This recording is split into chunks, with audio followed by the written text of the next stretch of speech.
Clara, I think that's my name. Over the past month, I've gone through a lot of names in my head, and only Clara causes excitement. I don't tell anyone about this. I feel like I'm in danger.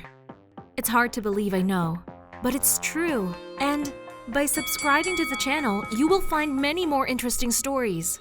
Let's start with the facts. The people I live with are definitely not my parents, although they try to seem like them. But they are both blondes with light eyes. And I am a burning brunette. Lynn and Marietta, that's the name of these so-called mom and dad, are very tall, and I'm short. Yes, and I just feel like we are strangers. I don't have any memories associated with them. Although they are supposedly my childhood photos hanging on the walls, but in them, I'm blonde. We live in a big house high in the mountains. Sonia, are you awake yet? Pancakes are on the table. Oh, that's my name. Sonia. But I'm sure that's not my name. It all started about a month ago. I woke up in this room. Marietta woke me up. Lynn was drinking coffee downstairs. We sat down to have breakfast. From the outside, it seemed like it was an ordinary family morning. And at first, I tried to convince myself of this, but in vain. A couple of times, I asked Marietta what was wrong with me. She gently stroked my head and told me that I had a slight concussion. We were riding bicycles and I fell. It will pass. Don't worry, honey. But her lips were trembling treacherously at that moment. And in the evening, I heard her and Lynn whispering about something in the kitchen. She probably told him. I started a diary and began to write down the events that happened to me throughout the day. Maybe I have memory lapses? I once watched a film about a girl who remembered only today. What if the same thing happens to me? It was also strange that I did not go to school. Marietta explained that the local school was undergoing renovations, and it was too far to get to another city. That's why I'm homeschooled. And what surprised me the most was that I didn't have a mobile phone. And a laptop. Only a TV with a certain set of channels. Moreover, only entertainment programs, series, cartoons, shows, and no news. And there was no landline phone in the house. Lynn left early and returned late. Marietta was always at home. Sometimes she called somewhere, but always went into another room. I read, walked around the yard, watched TV. There were no neighbors. The house was surrounded by forest on both sides. Lynn brought the food. We had dinner. Then I went to bed. It all seemed like nothing unusual, but putting all the facts together, I realized that this is complete isolation. Me from the world. And no matter how hard these two tried to play family with me, I understood that they were deceiving me. But I wasn't afraid. I observed, analyzed, listened. One evening, I overheard a snippet of a telephone conversation. The door was not tightly closed, and Marietta seemed to be reporting to someone. Within normal limits, she behaves appropriately. She doesn't show aggression and doesn't ask questions. Yeah, so I was not mistaken. Maybe I was stolen. I read stories about how children from rich families are kidnapped, taken to such houses on the outskirts, and waited for the unfortunate parents to collect the ransom money. But why don't I remember anything? Or maybe I'm participating in some kind of scientific experiment. My memory was erased. And they will soon introduce another one? Maybe I'm destined for the role of a kamikaze killer? Or a spy? Wow, these thoughts sometimes made my head spin. But I kept waiting for the day to come when everything would change dramatically. It will just turn upside down. But my diary was almost completely covered. And that day never came. It's morning again. We have pancakes and tea. Marietta is laughing. Yes, I'm tired of all of this. Shut up! Suddenly, it was as if not me, but someone else threw a pancake at the woman sitting opposite. She turned pale, and she immediately pulled the fork and knife that were lying near my plate in her direction. Ha! So you are afraid of me. Apparently, my grin scared Marietta even more. She moved to the far corner of the room. Sonia, everything is fine. If I don't like pancakes, I'll make something else. Marietta tried to speak calmly, but her hands were shaking. And suddenly, it was as if I saw myself from the outside. One jump, and I squeezed Marietta's neck with my hands. Something in my head kept telling me, "Don't stop!" But instead, the hands only tightened their grip on the woman's throat. She tried to tear me away from her, greedily gasped for air, shouted something, and then began to weaken. And suddenly, I heard some rustling, then a dull thud and darkness. So, there was no aggression for almost a month. Not bad at all. I heard a voice as if through the wall. She opened her eyes. Oh, the room has changed. Just bare walls and windows. And bars on the windows. What? I tried to get up, but something was holding my arms and legs tightly. I've been tied up. Hello.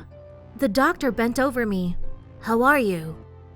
My throat was dry. I could only nod in her response. Her eyes stared at the woman's white coat. There was a badge hanging on it. Clara. Oh, this word always causes excitement. That's all right. For now, you can rest here. Calm down, and your parents and I will think about how to help you. And then I saw Marietta crying. Her neck was red. Bruises were visible. She was clutching my diary in her hands. Which one is this already? The 7th. I'll analyze it. Suddenly, there are positive changes. Then I saw Lynn. Doctor, it hurts me to look at her. After all, this is my daughter, my blood, but she is sick. There's no point in being angry with her. And Marietta is suffering so much. Every time Sonia returns home after treatment, my wife hopes, and then another blow. The doctor quickly waved her hands. Not here. We'll discuss everything in my office. Sonia needs peace. Lynn hugged the crying Marietta, and they followed the doctor out. The door closed and I heard the key turn. I was closed. Everything was raging inside. Lots of questions. Am I in a mental hospital? Is Marietta really my mom? Is this my attending physician? How long will I be here? When will I return home? But each of these questions flashed through my head like shooting star and burned out. The eyelids were so heavy. I don't know how many days have passed. It's hard for me to count, and I don't want to. No thoughts. Everything is so clear. I look out the window and listen to the birds singing.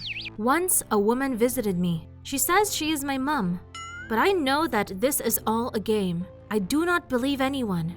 This is a test. You see everything yourself. Just shh. No one yet. I'm Dory, and you won't believe my story. I live in a small house in an area of Florida. After school, I often stay home for long evenings by myself. My parents come home pretty late. But I like being alone so much. No one controls me. I watch as many of my favorite bloggers as I want and do my homework at the same time.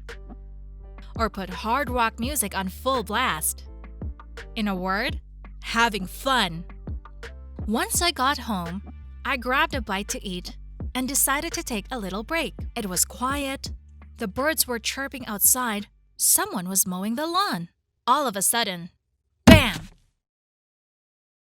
I heard a noise from above. Then again, bam! I sat up. What was that? I felt uncomfortable. I heard a strange sound. It sounded like something was being pulled across the floor. Slowly. Was being pulled. And right above my head. I couldn't say I was a coward, but at that moment, a cold sweat ran down my spine. What to do? We had an attic in our house. There we kept boxes of unnecessary things. My toys, skis, and I knew that the sounds come from there. But I won't go up there myself. I'm scared. Looking at the clock, I realized my parents would be home in a few hours. So I called Kira, my friend who lived nearby. 10 minutes later, she was standing on the doorstep of my house and smiled enigmatically. "What's up with you? You sounded so scared on the phone." "There's something in the attic, Kira. I'm scared." Kira laughed. Have you been watching too many horror movies lately, Dory? Stop it. I was offended, but I nodded my head toward the stairs. Come on, if I made it up, okay. You can tell everyone later that I'm a cowardly fantasist. Kira nodded back, and we started up the stairs to the attic. And again, bam! We both froze.